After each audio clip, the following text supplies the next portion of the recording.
अद द्वितीय अध्याय। भक्ति का दुख दूर करने के लिए नारद जी ने क्या उपाय किया। नारद जी ने कहा, बाले, तुम व्यर्थ ही अपने को क्यों खेद में डाल रही हो। अरे तुमने इतनी चिंतातुर क्यों हो। भगवान श्री कृष्ण का चरण कमलों का चिंतन करो, उनकी कृपा से तुम्हारा सारा दुख दूर हो जाएगा।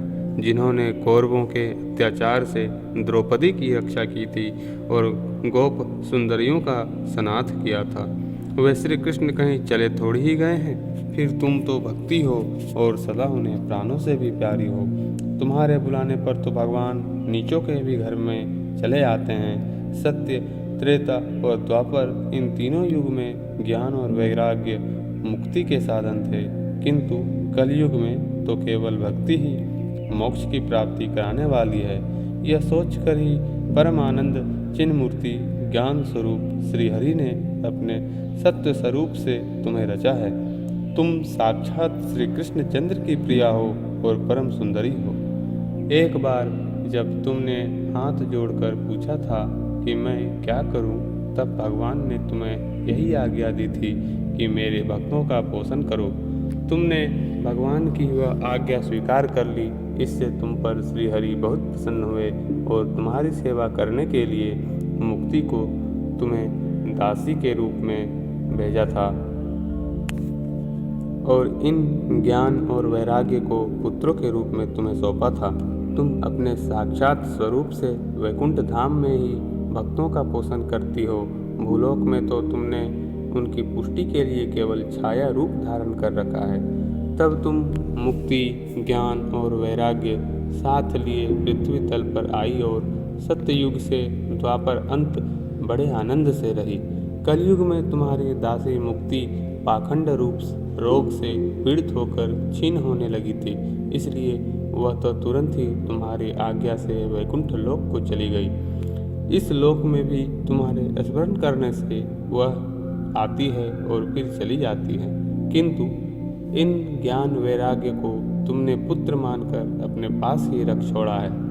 फिर भी कलयुग में इनकी उपेक्षा होने के कारण तुम्हारे ये पुत्र उत्साहहीन और वृद्ध हो गए हैं। फिर भी तुम चिंता ना करो, मैं इनके नवजीवन का उपाय सोचता हूँ। सुमुखी, कली के समान कोई भी युग नहीं है। इस युग में तुम्हें घर घर में प्रत्येक पुरुष के हृदय में स्थापित कर दूंगा। देखो, अन्य सब धर्मों को दबाकर और भक्ति विषय को, महोत्सवों को आगे रखकर यदि मैंने इस लोक में तुम्हारा प्रचार न किया तो मैं श्री हरि का दास नहीं। इस कलयुग में जो जीव तुमसे युक्त होंगे वे पापी होने पर भी बखेट भगवान श्री कृष्ण के अभय धाम को प्राप्त होंगे, जिनके हृदय में निरंतर प्रेम रूपिणी भक्ति निवास करती है। वे शुद्धांत करण पुरुष स्वप्न में भी यमराज को नहीं देखते। जिनके हृदय में भक्ति महारानी का निवास है, उन्हें प्रेत, पिशाच, राक्षस या दैत्य आदि स्पर्श करने में भी समर्थ नहीं हो सकते हैं। तप, वेदाध्ययन, ज्ञान और कर्म आदि किसी भी साधन से भगवान वश में नहीं किए जा सकते हैं। वे केवल भक्ति से ही वशीभूत होते हैं। इसमें श्री गोपीजन प्रमाण है। मनुष्य का सहस्त्रों जन्म के पुण्य प्रताप से भक्ति में अनुराग होता है। कलयुग में केवल भक्ति ही सार है। भक्ति से तो साक्षात श्री कृष्ण चंद्र सामने उपस्थित हो जाते हैं। जो लोग भक्ति से द्रोह करते हैं वे तीनों लोक में दुख ही दुख पाते हैं। पूर्व काल में भक्त का तिरस्कार करने वाले दुर्वासा ऋषि को बड़ा कष्ट उठाना पड़ा। बस व्रत, तीर्थ, योग, यज्ञ और ज्ञान चर्चा आदि बहुत से साधनों को कोई आवश्यकता नहीं है। एकमात्र भक्ति ही मुक्ति प्रदान करने वाली है। सूत जी कहते हैं, इस प्रकार नारद जी के निर्णय किए हुए अपने महात्म्य को सुनकर भक्ति के सारे अंग पुष्ट हो गए और वे उनसे कहने लगी। भक्ति ने कहा, हे नारद जी, आप धन्य हैं। आपकी मुझ में निश्चल प्रीति है। मैं सदा आपके हृदय में रहूंगी, कभी आपको छोड़कर नहीं जाऊंगी। साधु, आप बड़े कृपालु हैं। आपने क्षण भर में ही मेरा सारा दुख दूर कर दिया। किंतु अभी मेरे पुत्रों में चेतना नहीं आई है। आप इन्हें शीघ्र ही सचेत कर दीजिए, जगा दीजिए। सूत जी कहते हैं, भक्ति के ये वचन सुनकर नारद जी को बड़ी करुणा आई और वे उन्हें हाथ से हिला डुला कर जगाने लगे। फिर उनके कान के पास मुंह लगाकर जोर से कहा, ओ ज्ञान जल्दी जग पड़ो, ओ वैराग्य जल्दी जग पड़ो। फिर उन्होंने वेद ध्वनि, वेदांत घोष और बार बार गीता के पाठ करके उन्हें जगाया। इससे वे जैसे तैसे बहुत ही जोर लगाकर उठे, किंतु आलस्य के कारण वे दोनों जम्भाई लेते रहे। नेत्र उखाड़कर देख भी नहीं पाए। उनके बाल बगुलों की तरह सफ़ेद हो गए थे। उनके अंग प्राय सूखे काठ के समान निस्तेज और कठोर हो गए थे। इस प्रकार भूख प्यास के मारे अत्यंत दुर्बल होने के कारण उन्हें फिर सोते देख नारद जी को बड़ी चिंता हुई और वे सोचने लगे, अब मुझे क्या करना चाहिए। इनकी यह नींद और इससे भी बढ़कर इनकी वृद्धावस्था कैसे दूर हो। शौनक जी इस प्रकार चिंता करते करते वे भगवान का स्मरण करने लगे। उसी समय यह आकाशवाणी हुई कि मुने खेद मत करो, तुम्हारा यह उद्योग निसंदेह सफल होगा। देवर्षि, इसके लिए तुम एक सत्कर्म करो। वह कर्म तुम्हें संत शिरोमणि महानुभाव बताएंगे। उस सत्कर्म का अनुष्ठान करते ही क्षण भर में इनकी नींद और वृद्धावस्था चली जाएंगी तथा सर्वत्र भक्ति का प्रसार होगा। यह आकाशवाणी वहाँ सभी के साफ साफ सुनाई दी। इससे नारद जी को बड़ा विस्मय हुआ और वे कहने लगे, मुझे तो इसका कुछ आशय समझ में नहीं आया। नारद जी बोले, इस आकाशवाणी ने भी गुप्त रूप में ही बात कही है। यह नहीं बताया कि वह कौन सा साधन किया जाए जिससे उनकी कार्य सिद्ध हो। वे संत न जाने कहाँ मिलेंगे और किस प्रकार उस साधन को बताएंगे। अब आकाशवाणी ने जो कुछ कहा है उसके अनुसार मुझे क्या करना चाहिए। फिर सूत जी कहते हैं, शौनक जी, तब ज्ञान वैराग्य दोनों को वहीं छोड़कर नारद मुनि वहाँ से चल पड़े और प्रत्येक तीर्थ में जाकर मार्ग में मिलने वाले मुनीश्वरों से कहा। वह साधन पूछने लगे। उनकी उस बात को सुनते तो सब थे, किंतु उसके विषय में कोई कुछ भी निश्चित उत्तर ना देता। किन्हीं ने उसे असाध्य बताया, कोई बोले इसका ठीक ठाक पता लगाना बहुत ही मुश्किल है। कोई सुनकर चुप रह गए और कोई तो अपनी अवज्ञा होने के भय से बातों को टाल टूल कर खिसक गए। त्रिलोकी में महान आश्चर्यजनक हाहाकार मच गया। लोग आपस में कानाफूसी करने लगे। भाई, जब वेद ध्वनि, वेदांत घोष और बार बार गीता पाठ सुनाने पर भी भक्ति, ज्ञान और वैराग्य ये तीनों नहीं जगाए जा सके, तब और कोई उपाय नहीं है। स्वयं योगीराज नारद जी को भी जिसका ज्ञान नहीं है उसे दूसरे संसारी लोग कैसे बता सकते हैं। इस प्रकार जिन जिन ऋषियों से इसके विषय में पूछा गया, उन्होंने निर्णय करके यही कहा कि यह बात दुसाध्य ही है। तब नारद जी बहुत चिंतातुर हुए और बद्री वन में आए। ज्ञान वैराग्य को जगाने के लिए वहाँ उन्होंने यह निश्चय किया कि मैं तप करूँगा। इसी समय उन्हें अपने सामने करोड़ों सूर्य के समान तेजस्वी सनक आदि मुनीश्वर दिखाई दिए। उन्हें देखकर वे मुनिश्रेष्ठ कहने लगे।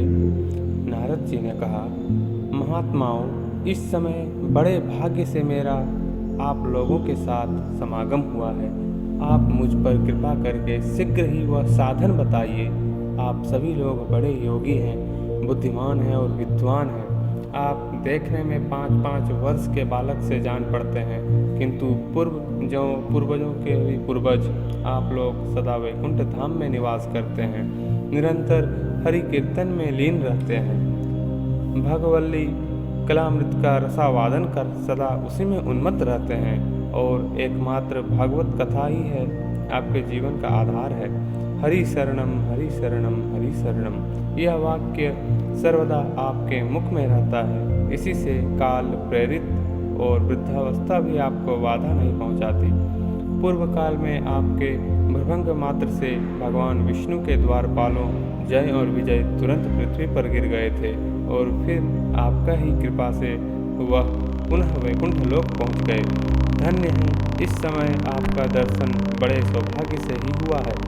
मैं बहुत दिन हूँ और आप लोग स्वभाव से ही दयालु हैं, इसलिए मुझ पर आपको अवश्य कृपा करनी चाहिए।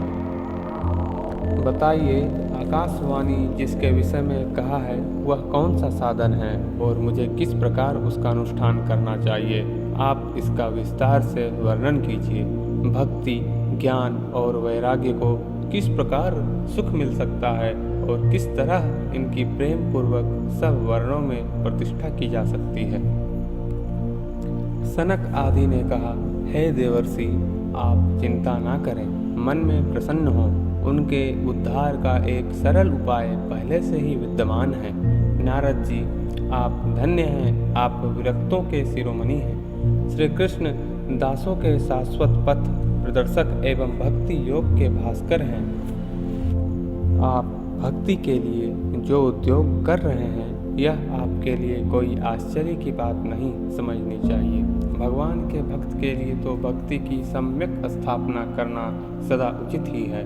ऋषियों ने संसार में अनेकों मार्ग प्रकट किए हैं, किंतु वे सभी कष्ट साध्य हैं और परिणाम में प्राय स्वर्ग की ही प्राप्ति कराने वाले हैं। अभी तक भगवान की प्राप्ति कराने वाला मार्ग तो गुप्त ही रहा है। उसका उपदेश करने वाला पुरुष प्राय भाग्य से ही मिलता है। आपको आकाशवाणी ने जिस सत्कर्म का संकेत किया है उसे हम बतलाते हैं। आप प्रसन्न हो और समाहित चित्त होकर सुनिए। नारद जी, द्रव्य यज्ञ, तपो यज्ञ, योग यज्ञ और स्वाध्याय यज्ञ, रूप ज्ञान यज्ञ, ये सब तो स्वर्ग आदि प्राप्ति कराने वाले कर्मों की ही ओर संकेत करते हैं। पंडितों ने ज्ञान यज्ञ को ही सत्कर्म, मुक्तिदायक कर्म का सूचक माना है। वह श्रीमद्भागवत का पारायण है, जिसका गान सुखादि महानुभावों ने किया है। उसके शब्द सुनने से ही भक्ति, ज्ञान और वैराग्य का बड़ा बल मिलेगा। उससे ज्ञान वैराग्य का कष्ट मिट जाएगा और भक्ति को आनंद मिलेगा। सिंह की गर्जना सुनकर जैसे भेड़िए भाग जाते हैं, उसी प्रकार श्रीमद्भागवत की ध्वनि से कलयुग के सारे दोष नष्ट हो जाएंगे। तब प्रेम रस प्रवाहित करने वाली भक्ति, ज्ञान और वैराग्य को साथ लेकर प्रत्येक घर और व्यक्ति के हृदय में क्रीड़ा करेगी। फिर नारद जी कहते हैं, मैंने वेद वेदांत की ध्वनि और गीता पाठ करके उन्हें बहुत जगाया, किंतु फिर भी भक्ति, ज्ञान और वैराग्य ये तीनों नहीं जगे। ऐसी स्थिति में श्रीमद्भागवत सुनाने से वह कैसे जगेंगे, क्योंकि उस कथा के प्रत्येक श्लोक और प्रत्येक पद में भी वेदों का ही तो सारांश है। आप लोग शरणागत वत्सल हैं तथा आपका दर्शन कभी व्यर्थ नहीं होता, इसलिए मेरा यह संदेह दूर कर दीजिए। इस कार्य में विलंब न कीजिए।